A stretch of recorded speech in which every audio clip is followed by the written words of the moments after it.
On va reprendre notre programme.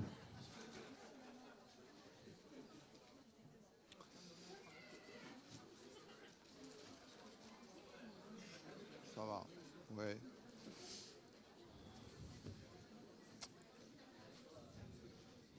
En fait, juste pour un petit rappel, sur les colloques, en fait, on voulait qu'il y ait des thématiques chaque année. Donc, il y a 2 ans, la thématique, c'était essentiellement le trouble dissociatif de l'identité. L'année dernière, la thématique, c'était plutôt les troubles de l'attachement. Et cette année, en fait, la thématique essentielle de la journée, ça va être le trauma et le corps. Et va rentrer un petit peu dans le vif du sujet aujourd'hui en parlant du trauma et complexe et de la douleur. Une façon un petit peu d'introduire ce qui va suivre dans l'après-midi. Et du coup, je vais laisser la place à mon équipe, voilà, Marie et Morgane, hein, qui vont commencer un petit peu à parler du trauma et de la douleur. Voilà. Donc bonjour à tous.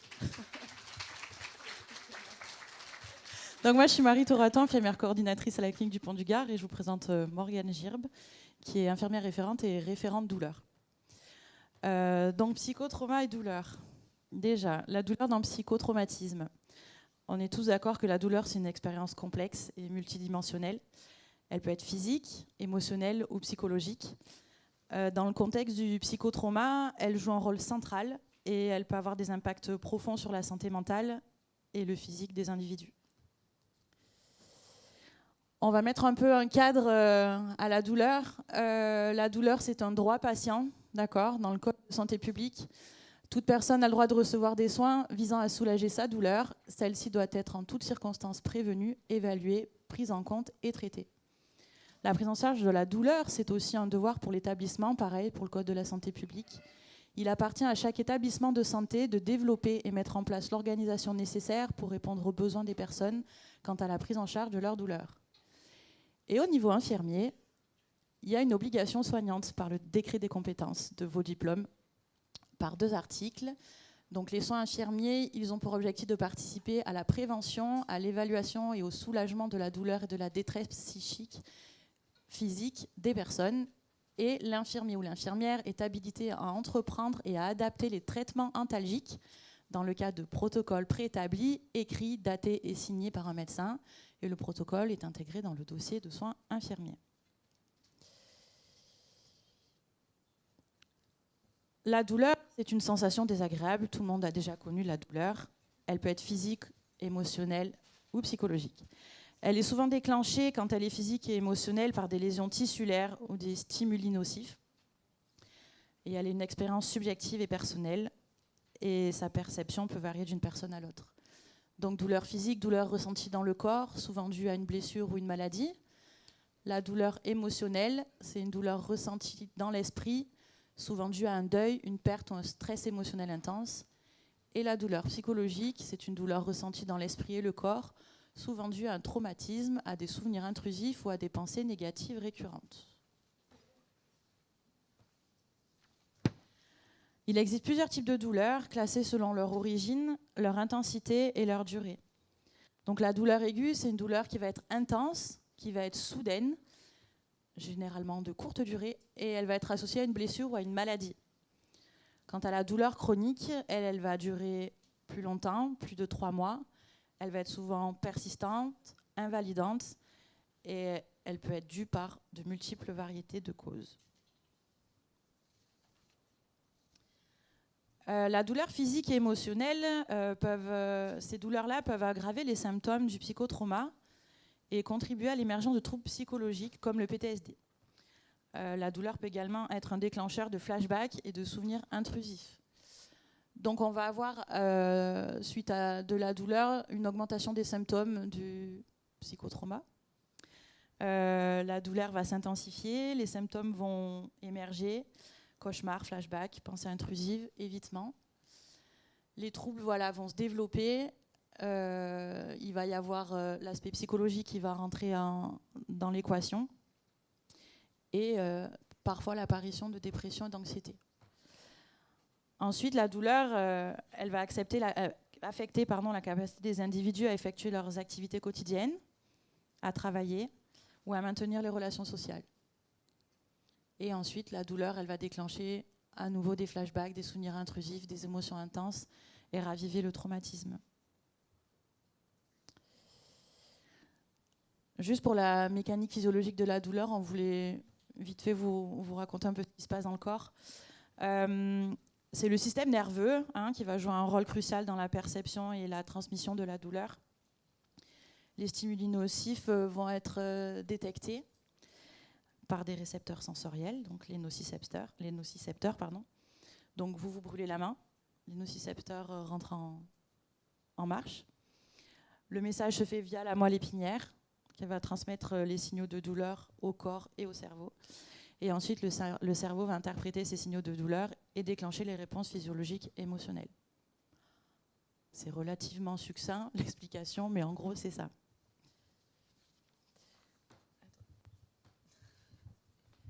Ok.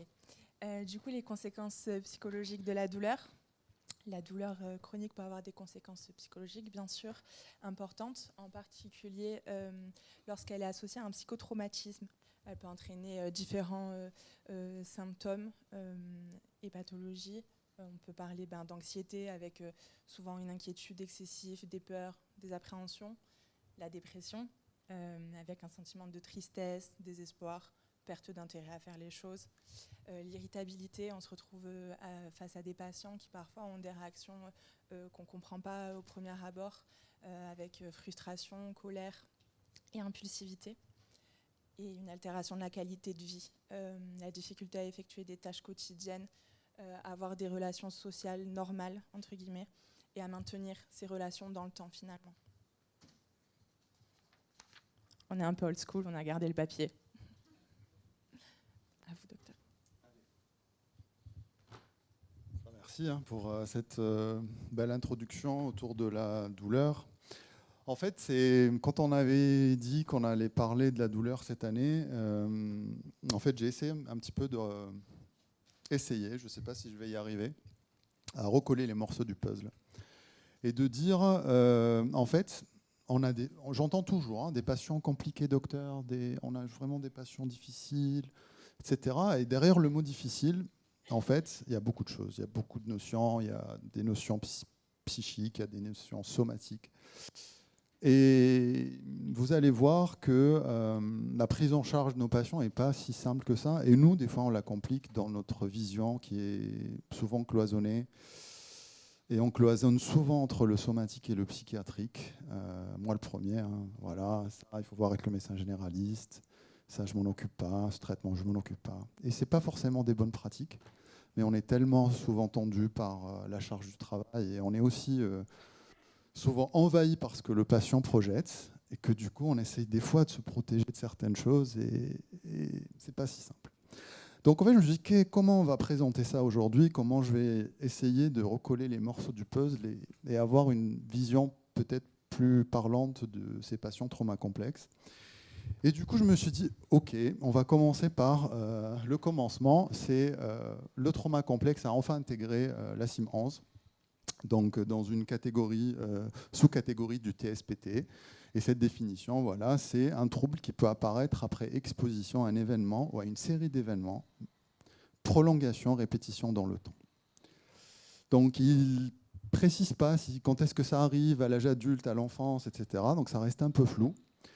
Donc dans le psychotrauma complexe, il y a présence de symptômes de PTSD qu'on connaît, syndrome de répétition et syndrome de dissociation. Il y a des problèmes de régulation d'affect, alors ce qu'on trouve chez le patient borderline aussi. Impression d'être diminué, sentiment de honte, de culpabilité, et puis des difficultés à entretenir des relations avec les autres. Et tout ça a un impact significatif au niveau social, professionnel, familial, etc. Donc vous voyez bien que dans cette définition qui est dans la CIM-11, alors il n'y en a pas dans le DSM-1, c'est qu'il n'y a pas de mot, de la dissociation n'apparaît pas dans la définition. Déjà, c'est un premier problème.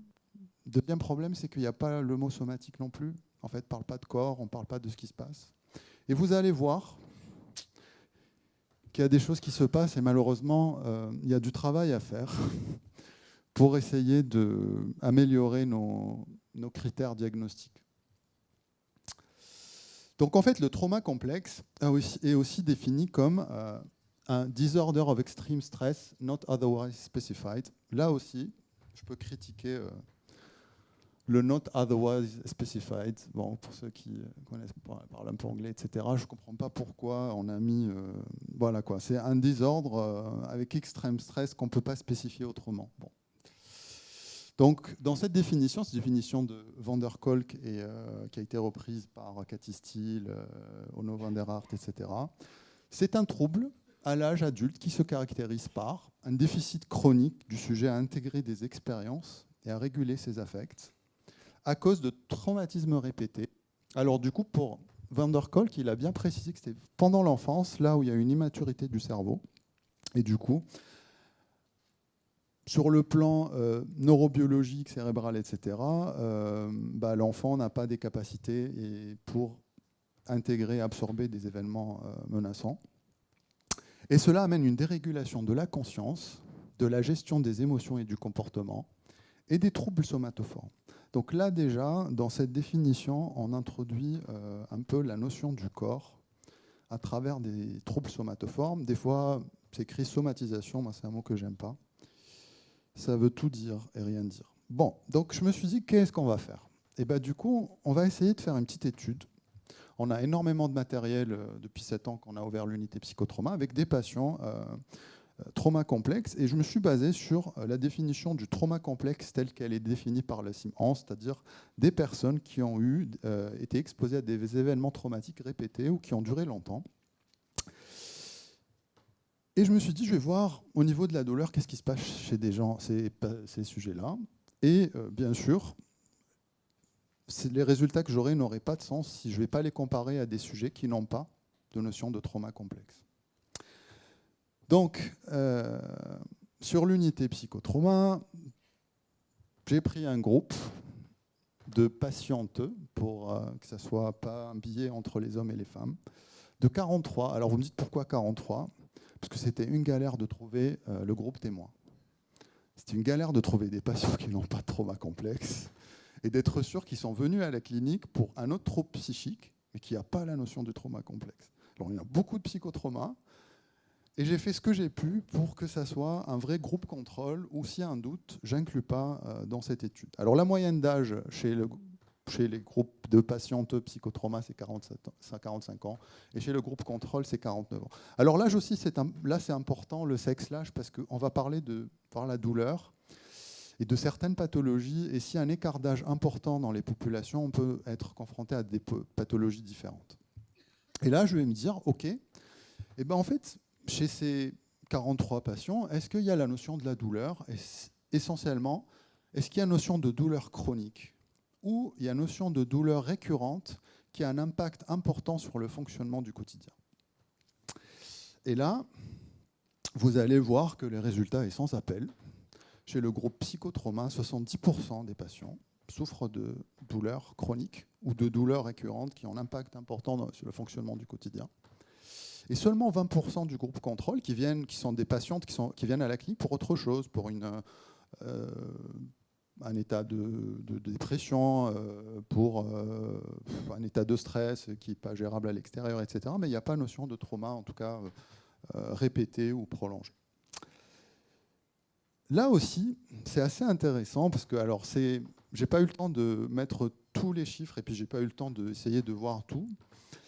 Dans le groupe psychotrauma, les patients qui souffrent de troubles dissociatifs de l'identité ne rapportent pas forcément de douleur. Alors, sur le groupe, j'en ai que 5. Et sur les 5, en fait, il n'y en a qu'une qui avait notion de douleur au niveau du corps. Et les 4 autres n'ont pas notion de douleur. Alors, c'est quand même assez intéressant qu'on pourrait discuter du fait que si j'ai un trouble dissociatif important, est-ce que ça ne me protège pas des douleurs que je ressens? Voilà, hypothèse. Et du coup, je n'ai pas besoin de faire un test statistique pour dire qu'il y a quand même une différence significative entre les deux groupes sur la question de la douleur. Après, je me suis dit, OK, à ces douleurs, on va essayer de regarder au niveau des antécédents et ce que présente le patient. Alors pourquoi il a mal et pourquoi il y a des douleurs chroniques et est-ce qu'il y a des pathologies qui sont associées à ces douleurs chroniques? Des pathologies ou des facteurs de risque. Alors, j'en ai pas tout mis parce que c'est un sacré boulot à faire et que, effectivement, j'avais pas beaucoup de temps pour essayer de tout voir. Mais on va en parler. Donc, première chose, on a 60% de nos patients psychotraumas qui ont de la fibromyalgie. Et il n'y a que 2% dans le groupe témoin. Ça, on va un peu discuter. Il y avait 42% des patients du groupe psychotrauma qui ont des pathologies auto-immunes. Et là, j'ai exclu les thyroïdites auto-immunes. Parce que je me suis dit, ça donne peut-être pas mal. Et là, je parle de diabète type 1 avec des complications de neuropathie, de spondyloarthrite ankylosante, de maladie de Crohn, de RCH, etc., de rhizarthrose, etc., etc., contre 9% dans le groupe contrôle. Donc là aussi, tout ça, on va le discuter. Hein. Juste un peu, je vous présente comme ça ce qui sort. Dans le groupe psychotrauma, il y a presque la moitié, pas presque, plus que la moitié, souffrent de migraines et ils sont suivis pour des douleurs migraineuses avec des protocoles d'injection, de botox, de je ne sais pas quoi, contre seulement 10% chez le groupe contrôle. Autre chose qui m'a un peu marqué quand même, c'est au niveau du... Je ne vais pas retirer tous des facteurs de risque cardiovasculaire, mais quand même l'obésité, et là je parle d'obésité stade 2 ou stade 3. C'est-à-dire une obésité qui a quand même un impact fonctionnel dans le quotidien des patients. Et on voit aussi que quand même, il y a 40% dans le groupe psychotrauma contre 18% dans le groupe témoin. Donc là aussi, il y a quelque chose de ce, voilà. Et puis, autres, c'est-à-dire des gens qui se sont cassés l'épaule, qui ont eu un accident de voiture, etc. Et là, du coup, pour d'autres causes de douleur, en fait, ça, les autres, ça explique les douleurs dans le groupe témoin. En fait, c'est normal qu'il n'y a pas une grande différence. Hein. Il y a 14% et 9%, mais essentiellement. Alors, je n'ai pas pu voir, et il y a aussi, je pense que c'est un résultat significatif que je n'ai pas pu voir, c'est les troubles fonctionnels intestinaux. Dans le groupe psychotrauma, il est plus important que dans le groupe témoin, mais du coup, je n'ai pas pu le temps de voir, etc., etc. Il n'y a pas la personne de PMSI dans la clinique, parce que c'est dommage, parce que tout ça, on ne le code pas forcément. Mais du coup, ça vous montre le boulot qu'il y a derrière. C'est-à-dire que les patients qu'on reçoit, rien que ça vous montre qu'en dehors des symptômes de stress post-traumatique, des symptômes dissociatifs, des problèmes de régulation émotionnelle, des conduites d'automutilation, des consommations de drogue, des troubles de conduite alimentaire qu'on peut avoir chez nos patients, il y a aussi tout ce bordel derrière. Et c'est lourd. C'est très lourd, c'est très coûteux. Et du coup, on essaye aussi, dans un monde où l'argent manque, d'essayer de soigner, de prendre en charge des patients avec le minimum possible. Et ça aussi, c'est important de se poser un peu sur la table et dire, en fait, quand on a des patients difficiles, qu'est-ce qu'on met derrière le mot difficile ? Il n'y a pas que le psychiatrique, mais en fait, le psychiatrique induit le somatique et vice-versa. Et là aussi, je me dis, mais au final, chez nos patients trauma complexes, on devrait, nous aussi, mais ça on en parlera dans la prise en charge, faire des formations communes entre somaticiens et psychiatres. Parce que en fait, le fait de prendre en charge de façon complètement cloisonnée, on va voir, je pense même que ça peut aggraver le trouble dissociatif derrière. On en reparlera. Donc je voulais faire un focus sur la fibromyalgie. Parce que j'ai des copains radiologues, j'en parle, fibromyalgie, je me dis, mais c'est dans la tête ça, non ? Pas tant que ça. Donc en fait, je suis regardé, il y avait un consensus des experts sur la question, et qui est avec un rapport publié sur le site de l'HAS, sur la fibromyalgie. Donc en fait, c'est des douleurs diffuses, de modérées à sévères, qui sont accompagnés de troubles du sommeil, de troubles cognitifs, d'une instabilité émotionnelle. Déjà, et ça, c'est des rhumatologues qui l'ont écrit, ce n'est pas des psychiatres. Déjà, eux-mêmes mettent un peu des symptômes de trauma complexe dans la définition de la fibromyalgie. Bilan bio et radio sans anomalie, c'est pour ça que certains somaticiens disent que c'est dans la tête. Plus fréquente chez les femmes, avec pas mal de recherches et des études qui sont assez intéressantes sur un peu qu'est-ce qui se passe chez ces personnes-là. Et qu'en fait, on voit quand même que pas mal d'études montrent qu'il y a une atteinte de certains nocicepteurs, dont on parlait Marie tout à l'heure, certaines fibres sensitives qui sont un peu dysfonctionnelles, ou qui l'information ne circule pas d'une façon comparée à une fibre sensitive d'un sujet qui n'a pas de fibromyalgie. Et qu'il y a un lien entre les abus sexuels, les négligences pendant l'enfance, effectivement, et cette pathologie par rapport à la fibromyalgie. Et là, les rhumatologues mettent en avant les hypothèses de l'anomalie de la voie-sécrétion du cortisol, les troubles de la modulation de la douleur, etc. Il y a aussi des études qui montrent qu'il y a une baisse de la densité de la matière grise et un changement dans les aires corticales sensorielles.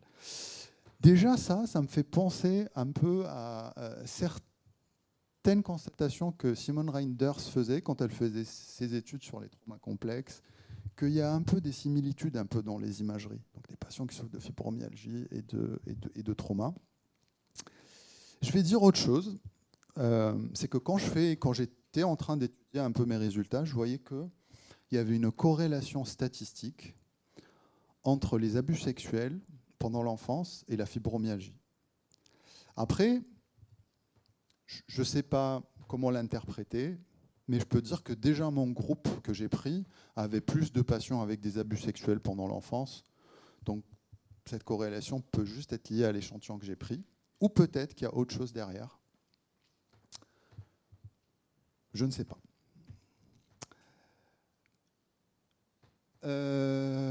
Alors, qu'est-ce que je voulais vous dire d'autre par rapport à ça, avant de passer un peu à la prise en charge? Au niveau de la prise, en tout cas, effectivement, au niveau de la prise en charge, puis après, je vais peut-être laisser l'équipe poursuivre. En fait, il y a la question des traitements et la question de la prise en charge de la douleur. Et effectivement, des fois, vu le cadre qu'on a posé, le cadre réglementaire, c'est-à-dire une douleur, c'est une prise en charge, une obligation de répondre à la douleur d'un patient. Et comme on est souvent débordé, on a tendance à prescrire parce que c'est plus rapide et c'est plus efficace. Donc vous savez que dans les antalgiques, dans la pharmaco de la douleur, il y a 3 niveaux de palier. Il y a le palier 1, on va donner du dafalgan, du paracétamol. Il y a le palier 2 qui est maintenant, récemment, ça devient des traitements avec une ordonnance sécurisée, je crois, c'est le tramadol et compagnie de la codéine. Et puis après, on a le niveau 3 qui est la morphine. Souvent, nos patients, trauma complexe, arrivent avec une tartine d'antalgique, du niveau 1, du niveau 2, des fois du niveau 3, puis dans une consommation un peu chronique. Et là aussi, alors, j'ai essayé de regarder. Je me suis dit, nous, souvent, on dit dans le trauma, il ne faut pas prescrire des benzos parce que ce n'est pas très intégratif comme médicament, etc. Ça n'aide pas. Bon, je me suis dit, je ne vais pas dire aujourd'hui, il ne faut jamais faire, parce que moi aussi, de temps en temps, je prescris des benzos à mes patients parce que je n'ai pas le choix. Parce qu'en termes de bénéfice-risque, il faut des fois apaiser le patient. Et pour les antalgiques, c'est pareil. Je ne vais pas vous dire de ne pas les prescrire, ce n'est pas du tout le but, mais peut-être de ne pas en abuser, déjà c'est les recommandations, parce que c'est juste du bon sens. Quand vous prenez du tramadol, et je pense que vous en avez pris, pour ceux qui n'ont pas d'intolérance, vous êtes un peu shooté derrière. Vous êtes un peu stone. Quand vous prenez de la morphine, vous êtes beaucoup stone. Et donc, en fait, du coup, ça fait baisser votre fenêtre. En fait, ça fait baisser ça vous hypoactive et ça fait une forme de... Ça fait baisser votre fenêtre de tolérance. Donc, si vous voulez, vous êtes là et que vous aimeriez travailler un peu sur du matériel traumatique, etc., et en fait, quand vous avez trop d'antalgiques, en fait, vous n'allez pas forcément pouvoir intégrer. Alors, il n'y a pas forcément d'études qui le disent et qui ont fait des études claires sur ça, mais c'est juste du bon sens. Si vous prenez un verre d'alcool, vous allez peut-être essayer de... Vous n'allez peut-être pas vous rappeler de ce que vous avez fait l'heure d'avant ou 2 heures d'avant, c'est normal, parce que vous n'avez pas forcément codé l'information dans votre mémoire, vu que l'alcool vous en a empêché de le faire, et pareil pour les antalgiques. Donc effectivement, je trouve que même quand vous recevez des patients au CRP, etc., qui ont des antalgiques palier 2, 3, peut-être aussi questionner ça, parce que c'est juste du bon sens. Pour finir, il y a énormément à faire là-dessus, c'est-à-dire qu'il y a énormément de recherches à faire sur la question de la douleur chez le patient trauma. Alors, je ne voulais pas trop rentrer dans les détails, mais des fois, il y a des sensations corporelles qui sont liées à de la mémoire traumatique. Donc si vous allez traiter ça, vous allez peut-être que le patient va avoir un soulagement de la douleur. Il y a d'autres patients qui vont venir et qui vont avoir des traitements antiépileptiques ou autres, ou des antidépresseurs, on va dire que c'est pour la douleur, mais qui n'ont pas forcément de pathologie neuro. C'est juste en dire ouais, bah, ça marche, mais on ne sait pas comment, ou des fois ça ne marche pas. Peut-être la seule chose que je pourrais vous dire, c'est re-questionner votre prise en charge de la douleur au niveau pharmaco. Parce que des fois, on se rend compte que le patient arrive avec pas mal de choses. Et on ne sait pas chez ces patients-là, comme il y a des fois de l'errance aussi médicale, d'errance diagnostique, qu'est-ce qui peut être utile, qu'est-ce qui ne l'est pas. Donc, si vous avez des patients sous prégabaline, si vous avez des patients sous Laroxyl, si vous avez des patients sous Cymbalta, etc., posez-vous la question pourquoi on vous met ces traitements. Est-ce que ça marche? Est-ce que c'est parce qu'il y a une douleur neuropathique sous-jacente ou parce que tout simplement vous trouvez que ça vous soulage? Et je trouve que c'est quand même une question complexe, même au niveau de la pharmaco. On n'a pas forcément toujours toutes les réponses. Des fois, on sent qu'il y a des choses qui marchent, des choses qui ne marchent pas. Et voilà, je vais laisser la place. On va un peu vous présenter ce qu'on fait nous. Je vais dire, ce n'est pas révolutionnaire, c'est bien ce qu'on fait, je pense, mais on peut tous faire mieux si on a plus de moyens et si on arrive à garder nos moyens aussi. Voilà.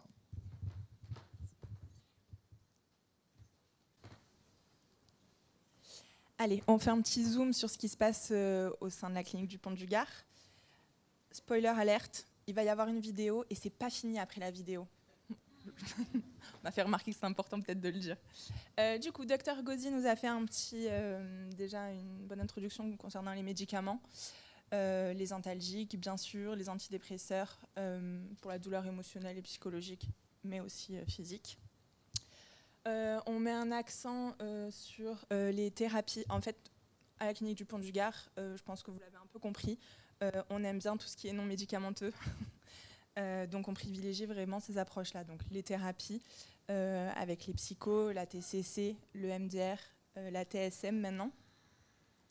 Le soutien social, on a la chance d'avoir une super assistante sociale.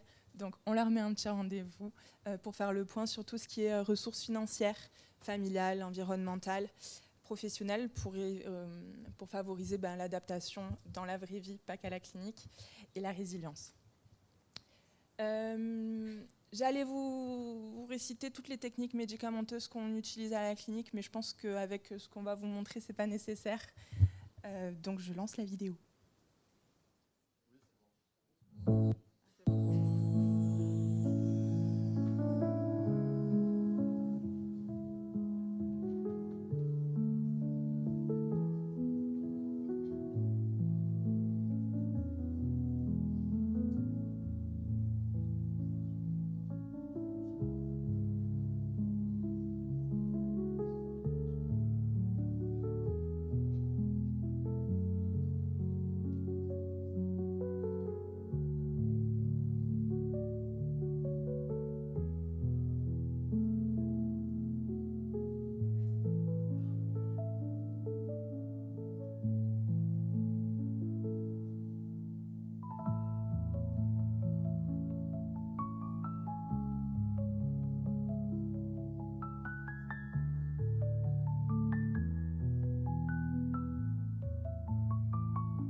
Du coup, pour toutes ces techniques non médicamenteuses qu'on a à la clinique, je pense que c'est important quand même de préciser que ce sont les soignants salariés de la clinique qui réalisent ces activités et pas des intervenants extérieurs. On arrive sur la fin. Du coup, une petite conclusion, bien sûr. Hop. Le papier toujours. Donc on l'a répété plusieurs fois, bien sûr, la douleur est une expérience complexe qui peut avoir un impact profond, physique, psychologique sur tout individu, particulièrement sur les personnes atteintes de psychotraumatisme. Il est primordial d'avoir une prise en charge pluridisciplinaire de la douleur, mais aussi des symptômes psychologiques associés. Et de favoriser du coup la qualité de vie des patients. On a souhaité mettre en exergue 4 points pour cette conclusion. La compréhension pour commencer, la psychoéducation à la douleur et aux mécanismes de la douleur, ainsi que du psychotrauma pour ces patients afin qu'ils comprennent en fait ce qui se passe. Dans un second temps, le traitement, développer des approches de traitement qui soient pluridisciplinaires, pour notre part, continuer à avoir un éventail de techniques non médicamenteuses chez nous. La réadaptation, soutenir la réadaptation des personnes atteintes de psychotraumatisme et la promotion de leur bien-être, bien sûr. Et la recherche, parce qu'on s'est rendu compte en faisant cette présentation qu'on avait peu finalement de bibliographie et d'articles sur le lien entre la douleur et le psychotraumatisme. Donc chouette si on peut continuer ça et développer des traitements qui soient plus efficaces. Voilà. La biblio, parce que... Merci beaucoup.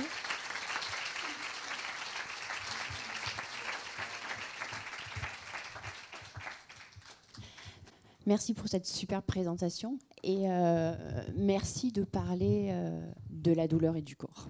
On en parlait avec le docteur Gauzy. Judith Herrmann, en 1992, a été la première à définir le trauma complexe. Et dans sa définition du trauma complexe, il y avait la question du corps et des troubles somatiques. Dans la CIM 11, qui, je vous le rappelle, est la première CIM qui définit le trauma complexe, comme l'a montré le docteur Gauzy, la question des troubles somatiques n'a pas été retenue dans la CIM 11. Ce qui, à mon avis, est très dommageable. Et on espère que, comme l'a dit Morgane, la recherche, et peut-être Raphaël Gazon, la recherche par rapport à l'efficacité de la thérapie sensorimotrice nous permettra d'avoir une avancée au niveau du diagnostic de la CIM 11 et du coup des financements quant à la possibilité d'une prise en charge, notamment la thérapie sensorimotrice. En tout cas, que la douleur puisse être intégrée dans la question de la prise en charge des patients psychotraumas. En tout cas, juste j'ai oublié de préciser un truc peut-être un peu important, enfin un point physiopathologique important. On voit que l'axe même du développement physiopathologique des traumas, quel que soit simple ou complexe, c'est l'axe cortical, entre l'hypothalamus et les glandes surrénales et la sécrétion des hormones, du cortisol, d'adrénaline, tout ça. Et en fait, c'est ce qui va être induire une série de dysfonctionnements, mais qui va empêcher l'encodage de l'information pour développer, en tout cas qui va permettre de développer le stress post-traumatique. On va avoir une disjonction cérébrale parce qu'il y a trop d'adrénaline, trop de cortisol. À l'enfance, il y a une sécrétion de cortisol importante. Je pense que ça va déclencher par la suite des pathologies auto-immunes parce que la seule, en tout cas, hypothèse que je retrouve un peu dans toute la bibliographie des pathologies auto-immunes de ces gens, c'est souvent l'hypothèse, effectivement, de l'hormone du cortisol et de ce qui en suit. D'ailleurs, on le voit tout à l'heure quand ils en parlaient de bêta-bloquants. On voit bien que si on bloque l'axe sympathique, Et du coup, on va pouvoir intégrer un peu plus certains événements. Et je pense qu'il y a peut-être encore, il y a aujourd'hui pas mal de travaux et d'études sur la théorie polyvagale dans la prise en charge du trauma. Peut-être Lisa, tu peux en parler un peu. On voit très bien aussi dans toutes les techniques de stabilisation et d'amélioration, on va essayer de faire en sorte de stimuler le parasympathique pour permettre de réguler les patients et travailler, de faire baisser leur douleur d'ailleurs. Et c'est vraiment cet axe-là qui est intéressant peut-être encore à explorer un peu plus. Je ne sais pas, mais en fait quand je reviens à ça, des pathologies auto-immunes, on a eu quelques cas cliniques de patientes en fait, qui étaient agressées sexuellement par des figures d'attachement. Et en fait, l'agression va s'arrêter quand l'enfant va développer un diabète type 1. Et donc, en fait, à un moment donné, le stress important et chronique de ces violences va engendrer une pathologie, une décompensation de diabète, et l'enfant va être hospitalisé en pédiatrie, etc. Et c'est vraiment 2 ou 3 situations qu'on a eues. L'histoire, en fait, les traumas sont arrêtés au moment où le diabète est arrivé, parce que du coup, l'enfant est sorti ça a pu le sauver, en fait. Quelque part, le diabète a pu sauver l'enfant. Puis, il y a d'autres cas comme ça, où il y a des pathologies auto-immunes qui se décompensent. À très jeune âge d'ailleurs, suite à des répétitions de trauma. Oui, l'être humain a des fois de drôles de façons de se sortir des traumas. Ouais. Des questions ?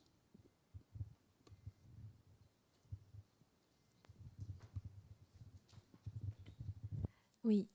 Par rapport à votre approche non médicamenteuse et en tout cas les soins que vous apportez, est-ce que vous avez pu faire alors pas une étude, ou au moins est-ce que vous avez une idée sur l'impact de ces différents soins, chaque soin par rapport aux résultats? Enfin, en gros, un peu dans ce que j'appelle, c'est pas moi qui l'appelle comme ça, la loi Pareto de 20-80. Et en fait, j'ai entendu, dans un système qui est contraint, enfin en tout cas vous avez des contraintes, vous êtes à budget contraint, j'entends, où l'efficience, elle prévaut sur l'efficacité, c'est là où peut-être il faut se poser la question de quel est le soin qui est quels sont les soins qui sont les plus impactants positivement sur le traitement et les résultats. Alors je vais vous dire que... Si je suis claire. Non, vous êtes très clair. Je vais vous dire, avec ce genre de patient, du moment où on met de l'humain pour prendre du temps avec la personne, pour évaluer sa douleur, lui présenter quelque chose, rester avec la personne, du temps, ça va être plus efficace à moyen terme que de donner un tramadol en 2 secondes. Et ça, c'est sûr. Parce qu'en fait, la question de la douleur chez ces patients vient aussi réparer quelque chose de l'ordre de l'attachement. Pour certains, où effectivement, je suis avec un mal-être, j'ai une souffrance, personne ne me voit, personne ne s'occupe de moi. J'ai essayé de survivre comme ça. Et là, d'un coup, j'ai mal dans mon corps, j'ai quelque chose qui va, et puis j'ai un soignant qui va venir, je suis autorisé à le dire. Il va prendre du temps avec moi, il va m'accompagner dans une technique. Alors, indépendamment de l'efficacité de la technique, parce qu'il y a des techniques qui sont plus efficaces que d'autres, et rien que ça fait déjà fait réparation et fait déjà baisser le seuil de la douleur. Mais en fait, ça, alors après, on peut le quantifier et on devrait le quantifier. Parce qu'aujourd'hui, si on a envie de se battre pour, en général, pas chez nous, mais je parle en général, de garder nos équipes, nos moyens, etc., il va falloir qu'on quantifie les choses pour dire aux gens, regardez, en fait, on est efficace, mais on a besoin de ça, de ça, de ça, de ça. Et puis du coup, on fera même des économies à l'État finalement, parce que si on sort ces gens qui sont tout le temps hospitalisés de l'hôpital, on fera beaucoup d'économies au final. En fait, ça revient à ça. Mais je pense, alors on devrait le faire, et je pense qu'il y a moyen de le faire, il faut du temps. Peut-être si vous avez un plan d'interne qui veut faire sa thèse sur la douleur et le trauma complexe. Je crois que Dimitri, on m'a dit que vous avez pas mal de plans avec les internes. Je suis preneur. Oui, bien sûr. D'un point de vue pratico-pratique, peut-être, on a mis en place avec le CLUD, on milite chaque CLUD pour que effectivement nos soignants tracent via les transmissions ciblées notamment, qu'on a remis un petit peu au goût du jour sur les 2 dernières années, afin de pouvoir avoir un vrai retour sur OK, quelle douleur, la renseigner un petit peu, où, quand, quel est le ressenti. Bien sûr, nous, on utilise le N en l'occurrence. Qu'est-ce qui a été proposé par les soignants, toujours en première intention pour le coup, les techniques non médicamenteuses. Parfois, c'est refusé. Motiver un petit peu ça. Pourquoi le patient a refusé? Est-ce que ça l'intéresse pas? Voilà. Et réévaluer derrière. Pour le coup, vu que on l'a relancé régulièrement sur, je vais dire, les 2 dernières années, on n'avait pas un vrai retour qui soit prégnant, en tout cas à mon sens, pour le présenter aujourd'hui. Mais oui, on a quand même un retour. De manière générale, les patients acceptent les techniques non médicamenteuses, au moins en première intention, même si parfois ils demandent un antalgique derrière pour un petit peu, soit ça n'a pas été efficace, ok, soit pour se rassurer finalement, tout va fonctionner. On n'a pas de retour là. D'autres questions? Juste, peut-être en 2000, je ne me souviens plus exactement de la date, le professeur Veva, qui est le professeur de psychiatrie de Lille, avait lancé une étude aux urgences de Lille sur le TSPT, le. Donc vous voyez, c'était, je dis 2000, mais c'était peut-être, je ne me souviens plus exactement. 24 ans après, le professeur Veva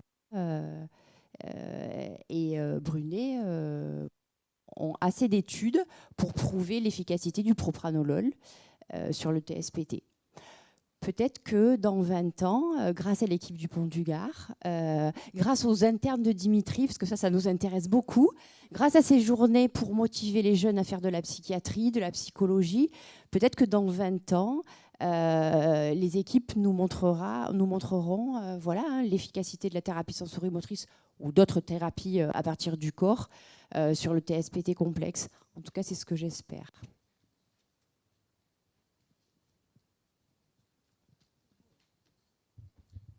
Oui, moi c'était juste un petit partage parce que j'ai travaillé en consultation douleur chronique pendant plusieurs années.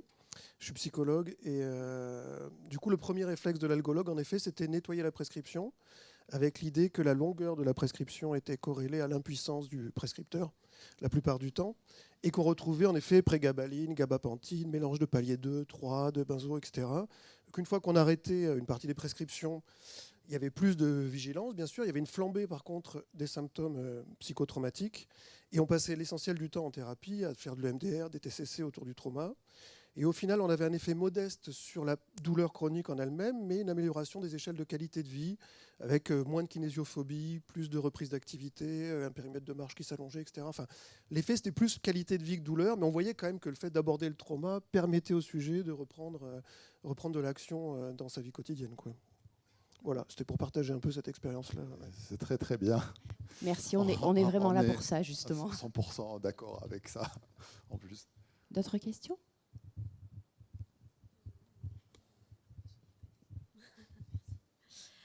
C'est une question plutôt pratico-pratique. Qu'est-ce qu'il est possible de faire en ambulatoire? Parce que, bon, je parle du coup de la point de vue de psychologues accompagnant des personnes en centre d'addictologie, qui ont donc beaucoup d'autotechniques pour gérer leur douleur à leur manière, et qui ont des moyens financiers ne permettant pas forcément l'accès à toutes les techniques proposées ici de par leurs propres moyens, et qui ne correspondent pas forcément au profil qui serait pris en clinique de par leur instabilité psychique ou psychiatrique.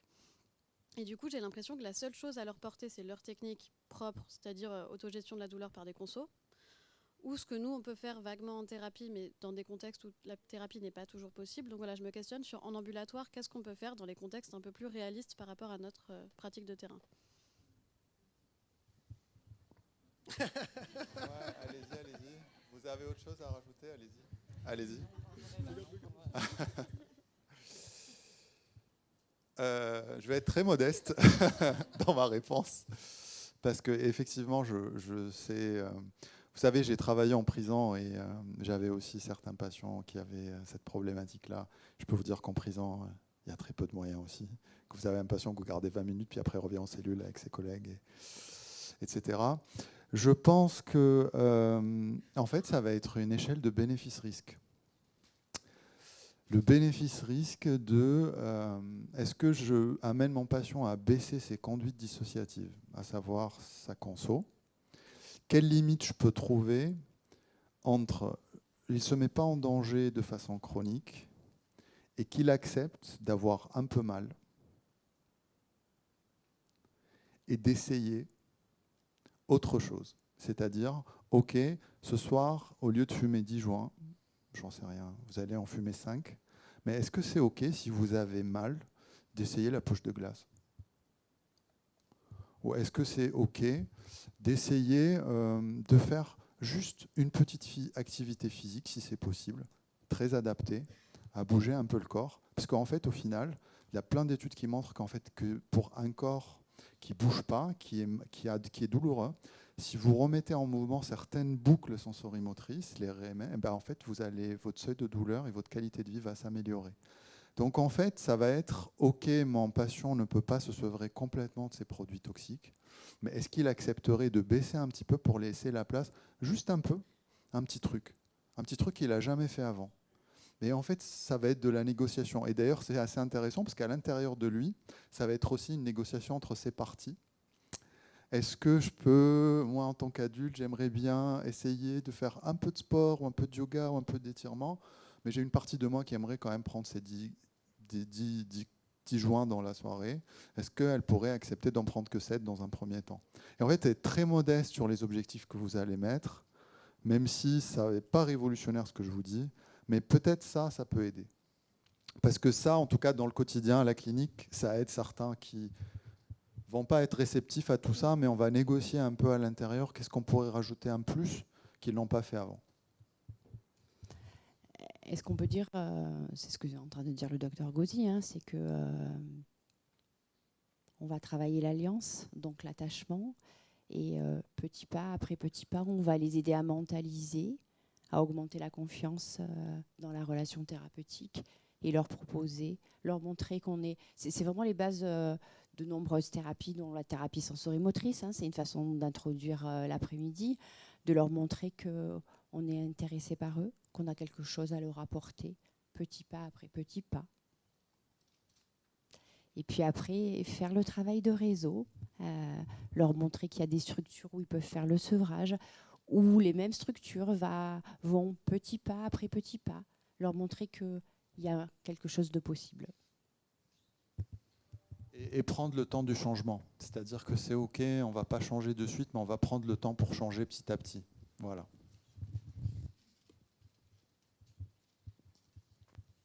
Bonjour, donc Stéphanie Boulet, psychologue à la clinique du Pont du Gard. Je me permets de répondre peut-être à cette question qui vient d'être posée, parce que c'est un sentiment qu'on a un peu tous. Qu'est-ce qu'on fait quand on n'est pas dans une unité comme celle-ci, qu'on a des patients qui viennent comme ça, qui sont seuls face à des prises en charge, des traumas complexes, etc. C'est une vraie question et qui nous taraude au quotidien, même dans l'orientation des patients qu'on peut avoir à la clinique, etc.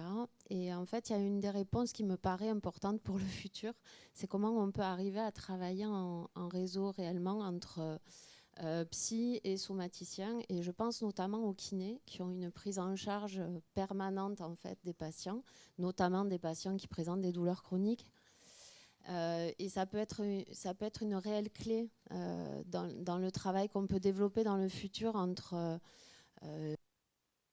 et tout à l'heure des médecins avec lesquels il faudrait qu'on puisse travailler aussi et développer cette connaissance du psychotrauma de façon un peu plus large, être une réelle ressource pour le futur, dans la mesure où en effet, comme l'ont présenté mes collègues tout à l'heure, la douleur chronique est d'une réelle complexité et qui demande à ce qu'on puisse s'allier les uns aux autres, à proposer des réponses voilà, un peu plus étendues, je dirais.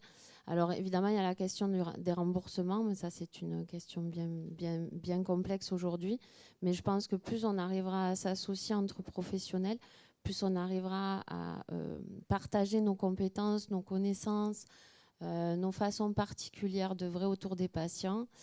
Et plus on permettra dans le futur à ce qu'il y ait une prise en charge beaucoup plus étendue, parce qu'aujourd'hui, malheureusement, elle me semble quand même encore dérisoire. Voilà. Est-ce qu'il y a d'autres questions?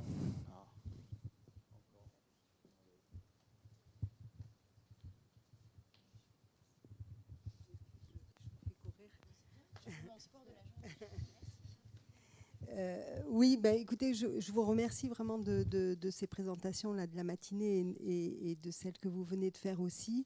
Je coordonne le projet territorial de santé mentale du Gard et je vois des super sujets fort intéressants. En particulier, il y a un axe important de ce projet qui porte sur l'accès aux soins des personnes en souffrance psychique, donc somatique et psychiatrique. Et donc ces liens-là et une discussion, ou des resserrements en tout cas, des liens entre la psychiatrie et les somaticiens me paraît très important. Et cette question-là sur la prise en charge de la douleur en ambulatoire également, notamment avec le développement des CPTS, il y a peut-être quand même des choses à jouer avec les professionnels de santé en ambulatoire sur le territoire et à, comme vous le disiez, des échelles locales de réseaux de travail entre professionnels de santé. Donc voilà, merci beaucoup et donc plein de pistes de travail sur lesquelles on vous recontactera pour tenter d'expérimenter des choses peut-être. Et simplement aussi, j'entends l'importance de la recherche et du volet de recherche sur ces questions-là. Et de la formation aussi. Mais voilà, je voulais rebondir sur ce que vous avez dit en termes de formation, parce que vu de l'extérieur, je suis désolée, je suis pas professionnelle de santé, mais vu de l'extérieur, on a l'impression quand même d'enfoncer des portes ouvertes en disant qu'il y a un lien entre le psychique et le somatique. C'est une vision très de sens commun. Et il semble que les professionnels, alors peut-être c'est la spécialisation, je ne sais pas, mais il y a quand même quelque chose qui est perdu. Et je pense que la formation en commun et la prise de conscience de toutes ces interactions ferait gagner du temps et sans doute serait bon pour les parcours des patients. Merci pour votre présence. Est-ce qu'il y a d'autres questions ?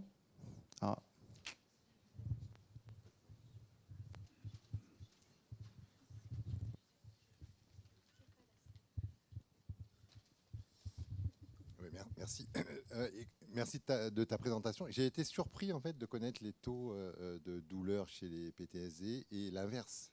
Chez les douloureux, le nombre de stress post-traumatique. Apparemment, c'est surreprésenté. J'ai regardé rapidement, mais c'est surreprésenté, ça c'est clair. Il y a même des études qui montrent que ça va jusqu'à 80%. D'où, tu sais bien qu'on ne peut pas terminer un congrès de psychiatrie sans qu'on parle des psychédéliques. Donc, quid de la kétamine qui pourrait... On sait qu'il y a des résultats prometteurs sur le PTSD. On sait dans la douleur que c'est admis depuis longtemps. Donc, est-ce que tu as une idée, est-ce que tu as une réflexion par rapport à la kétamine ? J'ai envie de te dire, merci pour ta question. J'ai envie de te dire que c'est très prometteur. Alors, il y a pas mal de choses prometteuses, en fait. Il y a pas mal de choses prometteuses sur le psychotrauma et peut-être aussi, on en parlait avec Raphaël Gazan hier ou avant-hier, sur là où va la recherche.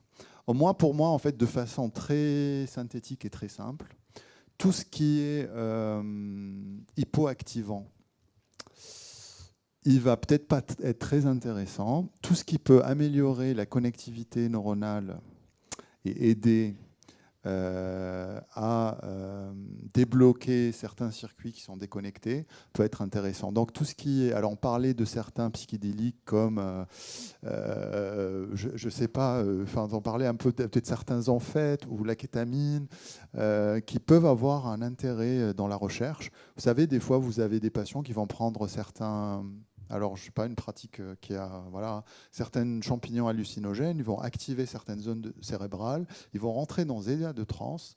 Et en fait, après cette expérience-là, on va avoir une amélioration de certaines symptomatologies au niveau traumatique, au niveau de la douleur.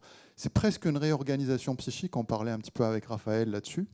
Et donc, en fait, il va falloir faire vraiment des études, parce que moi, je trouve que ça peut être intéressant. Alors, la kétamine, aujourd'hui, quand il y a des dépressions et que des protocoles de dépression donnent de la kétamine, ou ce qui est celui le font sur Montpellier, ou, je ne sais pas si sur Nîmes vous faites ou pas. Et puis après, la kétamine pour la douleur. J'ai une patiente qui a fait ce protocole et j'ai vu une amélioration au niveau dépression, alors elle n'avait pas de douleur, qu'on a une amélioration au niveau de dépression, au niveau du stress post-traumatique, ça c'est sûr. Mais il va falloir aller plus loin il va falloir aller plus loin, le tester chez les patients trauma complexes et puis tester autre chose. Tout ce qui pourrait aider à les ECT. Nous, en fait, on a un retour sur les ECT qui, pareil, améliore la connectivité neuronale, etc. Et ben, en fait, on a des super résultats avec, que ce soit sur le trauma complexe, voire sur la douleur. La douleur, j'ai des patients qui avaient des états dépressifs assez importants, pas stables, qui étaient en thérapie depuis 2 ans. On a fait des séances de CT et derrière, on a eu une amélioration, que ce soit au niveau de la dépression, que ce soit au niveau de la douleur et que ce soit aussi au niveau de symptômes dissociatifs, etc. Donc ça, c'est des pistes intéressantes à travailler. Après, le CT, c'est un peu lourd, mais peut-être la kétamine, why not? Alors moi, du coup, effectivement, je suis ravie que vous posiez la question, notamment pour les crises suicidaires massives. Et je ne savais pas si ici, justement, il y avait une équipe qui avait une unité et qui prescrivait la kétamine. Vous le faites? Yes. Okay. Un autre traitement, peut-être qui est assez intéressant, qui n'a pas la même dans la dépression, c'est le Cifrol. Donc, c'est un agoniste dopaminergique. Et ça aussi, on va parler de la thérapie sensorimotrice. Ça amène le mouvement. Et donc, du coup, en fait, ça aide les patients au niveau de la dépression, au niveau du trauma, à pouvoir faire des mouvements qui sont bloqués, des mouvements de défense, etc. On va en parler cet après-midi. C'est aussi très intéressant. Alors après, il n'y a pas d'études. Mais en fait, au niveau pratique, j'avais des patients avec qui c'était un peu l'impasse et que rajouter un agoniste dopaminergique, à condition que ça ne fasse pas flamber autre chose, est aussi intéressant. Et justement, sur le Cifrol, parce que trouble bipolaire et Cifrol, kétamine, vous avez des retours, vous, sur le Cifrol, sur le TSPT? Pas sur le TSPT, non, sur la dépression résistante, pas sur le stress post-traumatique. Mais il y a un lien. Ouais. D'autres questions? Oui, c'était pas vraiment une question, mais plus un retour d'expérience sur l'ECT dans le psychotrauma, parce qu'on en fait pas mal, nous, à Lyon Lumière. C'est assez ambivalent, en fait, comme rapport l'ECT dans le psychotrauma, parce qu'on a un effet, effectivement, d'amélioration de la plasticité neuronale chez certains patients par l'effet GABAergique. On a une amélioration des capacités de concentration, des capacités cognitives. On a des phénomènes de désinhibition qui peuvent être intéressants dans la prise en charge du psychotrauma. Mais à la fois, déjà cette désinhibition, elle peut être problématique parce qu'on ne sait pas ce qu'on lève. Et ça, c'est quand même assez fréquent chez des patients pour lesquels on sait qu'il y a quelque chose qui se passe derrière la dépression parce qu'on a un fonctionnement ancien qui est problématique. Et quand on lève, parfois ce qu'on trouve, c'était pas forcément le moment de le trouver, on va dire. Et puis de deux, surtout, on a des effets cognitifs en ECT qui sont quand même assez fréquents.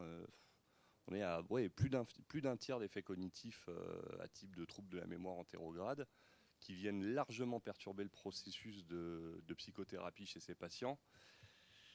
On a du mal à le placer, et puis c'est tout à fait imprévisible. C'est assez intéressant parce que, en fait, toutes ces techniques qu'on donne, si ce n'est pas accompagné à la psychothérapie, ça n'aura pas le même effet. C'est-à-dire que quand on met un patient, j'en sais rien, même la kétamine, ou s'il n'y a pas de psychothérapie qui va aider à intégrer des choses, aller dans le mouvement, canaliser le mouvement, et en fait, on n'aura pas de résultat. Parce qu'en fait, on voit la technique elle-même va pas faire intégrer une mémoire traumatique, mais va aider le patient à lui donner un peu d'énergie, un peu de plasticité neuronale à le faire. Après, je suis d'accord. Alors, quand je dis le CT, il faut faire de la recherche.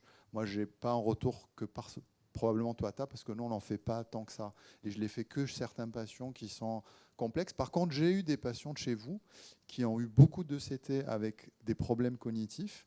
Et là, à distance de 2-3 ans, ils vont beaucoup mieux. Parce que ça a aidé sur la dépression. Et après, ces troubles cognitifs, pour certains, ça régresse. Alors, ça ne régresse pas de suite, mais ça s'améliore. Alors, il y a encore des trucs. Mais en fait, ça va quand même mieux. Moi, je pense qu'il faut... Je ne parle pas des ECT en général, mais en fait, il faut creuser un peu plus la question. Oui, et puis il faut accorder un temps pour tout dans la thérapie. Voilà, mais tout à fait. En tout cas, on ne fait pas d'ECT et en rentrant d'ECT, on va faire une séance de thérapie sensorimotrice ou de MDR ou je ne sais pas quoi. C'est sûr. Ça dépend. Donc, en fait, ça dépend des patients. Voilà. Est-ce qu'on peut dire que la question de la psychopathologie est vraiment importante et que placer le TSPT dans la psychopathologie, c'est essentiel et que, comme vous le dites très bien, faire de l'ECT, faire de la kétamine, ça peut être très bénéfique sur la dépression résistante, dans une crise suicidaire, mais que l'importance de l'évaluation globale du patient. Oui, je crois qu'on a la chance de faire une spécialité qui est à la croisée des chemins entre l'expérience et la neurologie. Et tous les outils qu'on utilise, ils doivent être intégratifs. La pharmaco n'a jamais remplacé la psychothérapie réciproquement. Il y a des patients pour lesquels on peut se passer de l'un ou de l'autre. Il y a des patients dans lesquels il faut avoir ces approches qui sont complémentaires, mais il ne faut pas attendre n'importe quoi de tout ou se réfugier derrière une technique, que ce soit de la sismo, que ce soit de l'EMDR, que ce soit un antidépresseur. C'est une approche, on va dire, intégrative. Bien, ben, on va manger.